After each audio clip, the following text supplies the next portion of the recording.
I noticed that in your speech you've ever so slightly hardened your language on climate change, net zero by 2050, that you would like to see preferably by 2050 when it comes to Australia. Given that you've said this solution has to be technology and science-based, do you think in the next months that you will be so assured that you can achieve it by 2050 that you might harden that even further towards a commitment by the time Australia goes to the Glasgow climate change talks? Well, what I can say is what I said to the Australian people at the last election. When I can tell you how we get there, that's when I'll tell you when we're going to get there. And I gave them that commitment, Andrew, at the last election.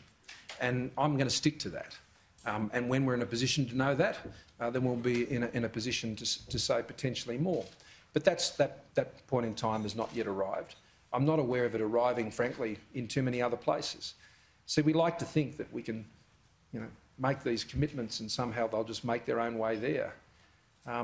If you don't get there by technology, if that's not what actually gets an economy to net zero, there's only one other way that that's achieved, and that's a tax.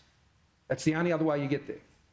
And so my commitment to Australians that I will not tax our way to net zero by 2050 is a very, very important one. And I will hold my faith with the Australian people on those issues. So we will see how the technology develops. We will see the great work that Alan Finkel is doing with us and with Angus Taylor and so many others. But Australia's approach will be technology-driven, not taxes-driven. Not higher electricity prices, not an electricity tax, none of that.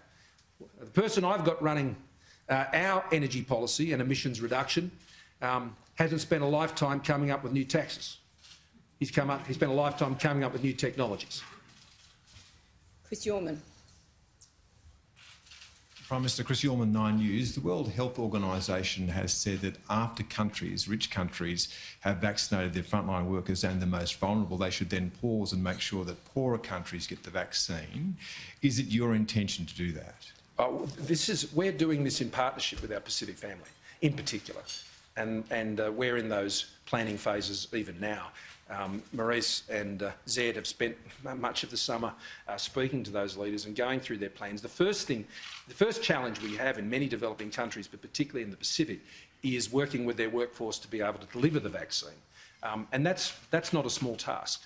And so that's where we begin. And that's work we envisage also doing in Southeast Asian countries as well.